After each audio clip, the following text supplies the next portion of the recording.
Photoshop nuqtaliq bir surat bir taraf qiladi, Flash vektorliq surat bir taraf qiladi. Masalan, men buni qancha cho'ngaytsam, sifatda o'zgarish bo'lyapti, ya maya qirilib ketib boramdi, yo'qmi? O'xshash qolmaydi. Hech qanday o'zgarish yuz bermaydi. Ammo yak bir narsa sizdanman, sizgankanman bu Flashning sızması bo'ladi men. Masalan, men bunda eklab xohlagan bir shaklda sizlar bunday qilib sizib oldim, bu Flashning sızması bo'ldi. Flashning sızması. Buni nimishqa parchalig'ili, yo'tkigili ya kesib elevatkili bo'ladi. Flashning sızması bo'ladi. Flashning sızması bilan odatdagi element Flashning elementi o'xshamaydi. Ikkisining farqi bor. Flash sızganlarim, qurol orqali sızganlarim bu Flashning sızması bo'ladi. Buni hem parchalig'ili, hem kesib og'ili, hem yo'tkigili, hem shaklini o'zgartirgili bo'ladi. Elementlar umum jihatdan shakl o'zgartirish ehtimolligimiz yo'q, ya'ni kesib elish ehtimolligimiz yo'q. Masalan, mana sizdimga men Flashning sızması, buni bir elementga aylantirib olish imkoniyatimiz bor. Flashning sızgan sızmasini bir elementga aylantirib olaymiz. Masalan, o'zgartirishning ichidan maya turdi-ku mana. Elementga aylantirish yoki elementga aylantirmoqchi bo'lgan narsamizni tanlab, knopka taxtasidan F8 knopkasini bassaqmi bo'ladi, elementga aylantirish ko'zini chiqadi. Men elementga aylantirdim, endi buni eklab, men buni kesib bitma deb mayanda tanlasam kesilamdi ekan, kesilmaydi. Element muqim bo'ladi. Flashda element bilan Flashning sızmasınınki ishiltish o'rinlari o'xshamaydi. Endi mush element bilan Flashning sızmasının farqini ko'rib boqaylik. Men yana o'xshashlamaga 5 taraflikdan birini sizdim. Mavsi Flashning sızması. Flashning sızmasını eklab mendaq tanlasam, yerimi tanlandi, yo'tkigili bo'ldi, keskili bo'ldi. Shundaqo, elementni eklab mendaq tanlasam, buni tanlag'ili bo'lmadi. Elementni mouse bilan birinchi cheksam, markazda bir jumlaq chamber turyapti. Shundaqo? Ma'ni birinchi cheksam, markaz deyishtim yo'q. Ya'ni ma'ninki markaz nuqtasi kuch ta'sir qilish nuqtasi bo'lmaydi. Flash sızmasınınki. Elementning bo'lsa kuch ta'sir qilish nuqtasi bo'ladi. Yig'ish nuqtasi va kuch ta'sir qilish nuqtasi bo'ladi. Mushu ikki farqdan foydalanib, buningga shunday hukm qilish qo'ldiki, element muqim bir gavda. Shundaqo, umum jihatdan bir gavda. Ya'ni muqim shaklga ega narsa. Flashning sızması bo'lsa shaklsiz narsa.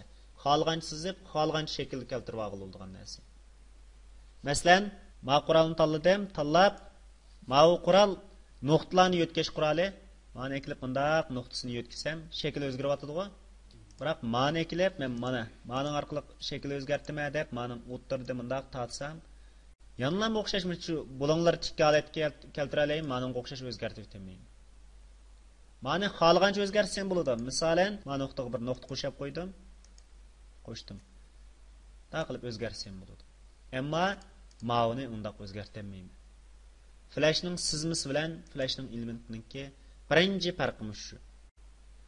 Flashningki elementlar bilan Flash sızması orasidagi ikkinchi farqi ishiltish o'rnida o'xshashmaslik bor.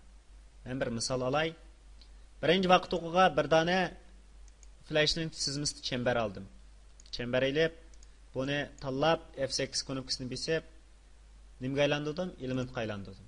Element bo'ldi. Buni 25-qatgacha tahrirlab ma'arliq bundaq kelgan qilib qo'ydim. Ya'ni birinchi qatda ustida 25-qatda maya kelgan holatda bo'lsin. Endi yana bir vaqt qo'shdim, qo'shib birinchi qatga qizil chamberdan birini oldim, bu qitim. Qizil chamberdan birini. Ilib buni sal ustiga ko'tarib qo'ydim. Ko'tarib qo'yib buni 25-qatga kelgan vaqtida bu model mashay tushirgan qilib qo'ydim. Ammo shu ikkisiga harakat unum berib boqay. Birisi Flashning sızması, shundaqo, birisi Flashning elementi. Ma element harakat unum bergan vaqtida bu muqim jism bo'lganligi uchun harakat degan unumni beraman. Harakat degan unumni beraman. Ma u Flashning sızması bo'lganligi uchun buningga harakat bergan vaqtimizda buni avval elementga aylantirib etmasak, o'xshashlar ma'noga bergan ma harakat unumni bersak bo'lmaydi. Nimishqa? Aslida ma u bir element.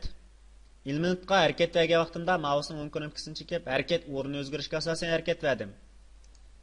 Ma'ning harakat bergan vaqtimda men kasam o'ttirib buyruq yo'raydi. Bu shakl o'zgarish orqali harakat ishlaydi. Masalan, buyruq bersam, ambarga kirsam, mayat element yo'q-ku, faqat bir talla element bor. Xalqa yerda men bundaq kesib elitma desam, orliqdan kesib og'ilib o'tgan-ku hozir.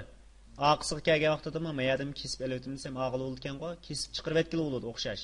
Ya'ni meni mundaq kesib chiqirib etsemmi, buning harakatida to'xtash bo'lmaydi. Harakatlanayotdi o'xshashlar. Biroq meningda undaq harakat bo'lmaydi. Ma'u o'rin o'zgartirish orqali harakat qiladi, ma'u shaklni o'zgartirish orqali harakat qiladi. Endi bu ikki xil harakatning zot qanday farqi bor? Bu ikki xil harakatning mundaq farqi bor. Shakl o'zgarishga asosan harakat qiladigan narsa bayni suyuq jismga o'xshaydi. Masalan, bir kompyuterni ishxonadan ishxonaga yo'tkizsam, u holda ma kompyuter oyoqqa bag'cha mousga aylanib qilib, oyoq bag'andan keyin kompyuterga aylanib qolamda, unda bo'lmaydi. Shundaqmi? Uning shakli o'zgarmaydi. Biroq bir chaynak suvni ma'arliqdan ko'tarib, apirib, oyatga bir ko'riq qo'shib qo'ysam, yoki bo'lmasa o'rindagi bir shu bir chaynak suv patqidek bir stakan bo'z qo'shib qo'ysam, u chaqda u bir stakan suv bo'ladi. Ammo o'xshashlar ilqisi o'rin o'zgartdi, harakatlandi. Biroq uning shakli qanday bo'ldi? Shaklim tam o'zgarib ketdi, shundaqmi? Ayni vaqtdagisi bir ko'r suvda yoki bir chaynak suvda oyoq vaqtida bir stakan suv o'zgardi. Ma bo'lsa unda qolmaydi. Ya'ni ma bo'lsa kompyuterga o'xshaydi.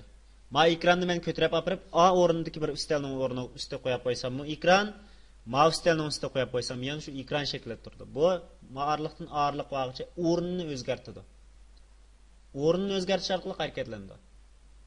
Suyuq jism bo'lsa, shaklni o'zgartirish orqali harakatlandi-ku. Demak, mush ikkisi emas, shuningga mos keladi.